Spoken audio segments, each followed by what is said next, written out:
In fact, I think kalau PH ada 10 peluru, 8 dia akan tembak kepada bersama. Yang parti-parti kat atas ni duk sibuk jajarkan gabungan sana semua. Dia tak sedar pengundi kat bawah ni sedang menjajarkan diri masing-masing.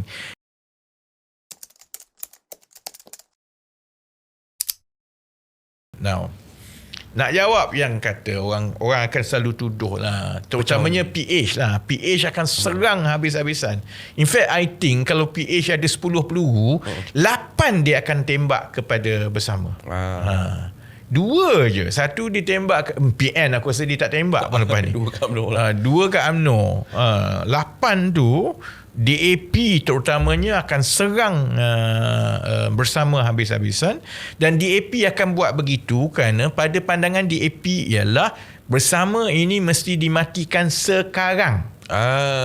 Dia mesti hilang semua deposit dalam kursi yang dia bertanding. Sebab kalau dia tak hilang deposit, pengundi China dan India akan cakap, kalau dia 3-4 minggu dia tak hilang deposit, sebenarnya dia ada potensi untuk survive dengan hanya bergerak solo. And once I think that is planted dalam kepala pengundi bukan Melayu, dia akan kata, then actually it's worth taking this long route. Kita boleh grow together with this party. Sebab paling kurang, sebab dia solo dan dia fresh, dia boleh cakap apa saja dalam keadaan parti-parti yang tradisional ni semua kena kunci mulut. Ada banyak isu tapi tak boleh cakap. Isu SST, isu yang kesusahan yang rakyat semua ni kan, yang peniaga bukan Melayu, isu pasal hak minoriti semua ni kan.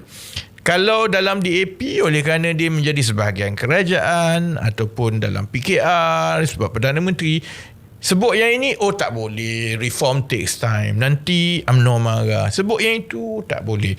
UMNO PN tak payah kata lah, memang dia takkan bercakap lah.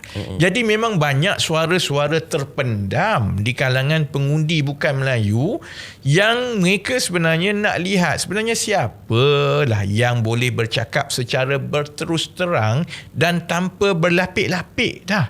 Dan tanpa nak kata janganlah, bagilah kita orang, kita akan buat daripada dalam, bekerja work from home. Yang itu orang tak nak dah semua tau.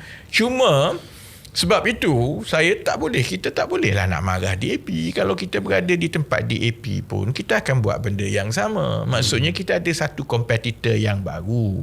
Kalau bersama ini dia tak hilang deposit, dan pengundi bukan Melayu akan kata, kalau dia 3-4 minggu tak hilang deposit, maksudnya dia ada baseline support yang boleh kita perhatikan dan ada potensi untuk menjadi blok ahli parlimen ataupun blok adun yang pada satu hari nanti mereka akan jadi lebih baik daripada parti-parti yang ada kan.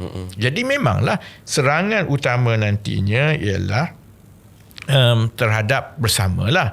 Dan serangan utama itu berkisar kepada satu benda sajalah, iaitu bersama akan pecahkan undi PH, dan penceritaannya tu akan keluar lah, baik daripada DAP, baik daripada PKR, baik daripada Amanah. Ini parti merajuk lah, Rafizi ni menteri yang gagal lah, dia akan attack peribadi aku 100% lah. We know that kan. Baik So adakah bersama akan memecahkan undi bukan Melayu dan menyebabkan PH akan kalah mudah kepada UMNO? Maksudnya kempen PH nanti undi bersama dapat UMNO, atau undi bersama dapat PAS. Dia akan cakap macam tu je. So YB bagi idea kat diorang. Aku memang berhati-hati dengan idea saya. Selalunya idea aku tu ada strategi lain. Kan? So dia akan kempen begitulah kan. So is that right? Adakah bersama ni masuk ni akan menjadi spoiler, menyebabkan pecah undi bukan Melayu sehingga menyebabkan PAS atau UMNO menang percuma? Tak semestinya kalau pengundi-pengundi atas pagar Melayu juga menyokong. Sebab you shared sebelum ni yang ramai IC Melayu yang join. Bacaan saya setakat inilah. Yang ini yang saya haraplah penonton yang bukan Melayu banyak yang menonton, tapi saya tak boleh cakap Mandarin. Jadi banyak kawan-kawan yang bukan Melayu, yang Cina, yang India sekarang buat permintaan supaya semua konten kita ni kena ada subtitle Mandarin dan Tamil. Boleh buat tak? Kami akan try. Kan. Jadi minggu depan, Mantap kan? Minggu depan podcast kita akan mula ada subtitle Mandarin dan Tamil. You have 1 week to figure it out. Kan?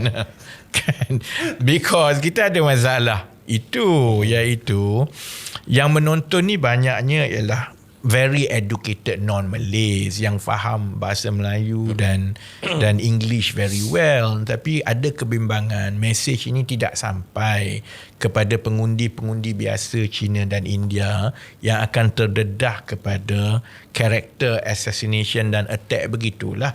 Undi bersama bermakna undi kepada UMNO atau undi pada PAS kan.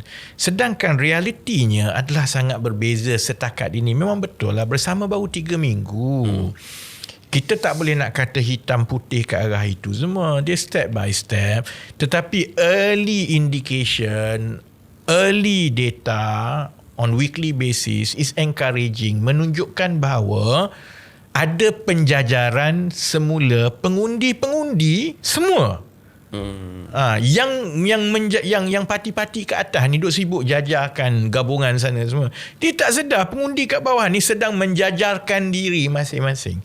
Yang kita tak pasti sejauh mana penjajaran itu.